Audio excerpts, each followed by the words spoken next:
বিমানবন্দর বন্ধ, তো কৈলাসহর বিমানবন্দর চালু করার জন্য আপনার কিছু ভূমিকা কি? আমাদের কৈলাসহরে যে বিমানবন্দরটি অতি প্রাচীন। দেশ স্বাধীনের পরে ভারত মুক্তি হওয়ার পরে পণ্ডিত জওহরলাল নেহরু যোগাযোগের জন্য কৈলাসহর, খোয়াই, কমলপুর, আগরতলা, ক্যালকাটা এই যোগাযোগের জন্য বহিরাজ্যে এই প্লেন গাড়িগুলো নির্মাণ করছে এবং দেশ অনেক উন্নতি হয়েছে এবং এই বিমানবন্দরটি বন্ধ। কারণ বিমানবন্দরে যে প্রস্থটা, দৈর্ঘ্যটা কম, বড় বিমান নামতে পারে না, ছোট বিমানও নামতে পারে না। এবং একটা বিষয়, doctor Manmohan Singh prime minister থাকতে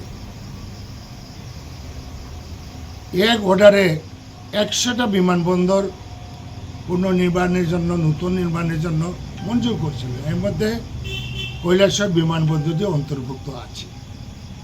বিভিন্ন কারণে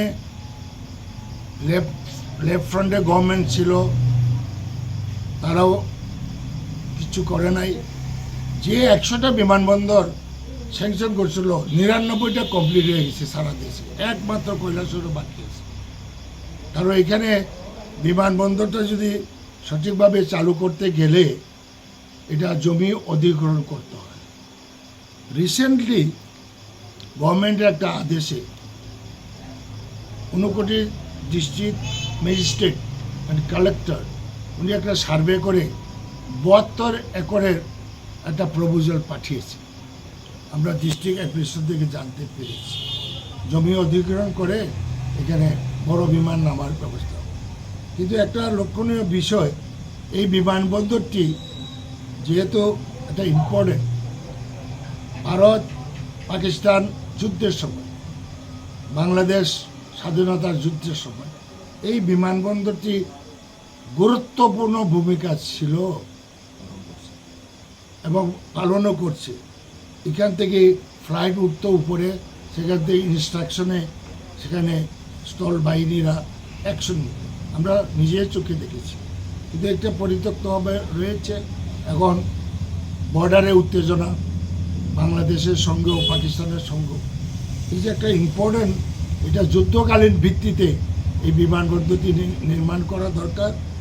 এবং ট্রান্সপোর্ট মিনিস্টার সুশান্ত চৌধুরী বলেছেন বিধানসভাতে আমার এক প্রশ্নে উত্তরে, বলছেন যে ছোট্ট একটা বিমান ওঠানামা করানোর জন্য আমরা চেষ্টায় আছি এবং বিমান পরিবহন দপ্তরের মন্ত্রীও আসবেন, আপনাকেও আমরা জানাবো। আমরাও প্রস্তুত আছি যে কয়েক হাজার মানুষ মিনিস্টার মহোদয়কে একটা স্মারকলিপি দেবে। সুতরাং এই বিমানবন্দরটি ইন্টারন্যাশনাল বর্ডার সরবরাহ থাকা অত্যন্ত গুরুত্বপূর্ণ এবং এখানে ট্যুরিস্টরাও আছে। বিমান না থাকায় বিদেশি ট্যুরিস্টরা আসতে বহুত অসুবিধা। সুতরাং এই বিমানবন্দরটি অত্যন্ত প্রয়োজন এবং কেন্দ্র সরকারকে এটা যুদ্ধকালীন ভিত্তিতে এটা নির্মাণ করানো উচিত। এবং মাননীয় মুখ্যমন্ত্রীর সঙ্গেও আমি কথা বলেছি, ডক্টর মানিক শাহর সঙ্গে। উনি বলেছেন, আমি বারে বারে কেন্দ্রের মন্ত্রীর সঙ্গে কথা বলেছি, বলেন যে হ্যাঁ আমরা করে দেব। এইভাবে উনিও আমাকে বলেছেন, কিন্তু আমরা কাগজ এখনও পাইনি, করে দেবেন বলেছে। এতটুকু ব্যাপার। শেফদের পছন্দ সিস্টার মশলা, যা মডার্ন টেকনোলজি এবং স্বাস্থ্যসম্মত। সিস্টার, নিশ্চিন্তের প্রতীক।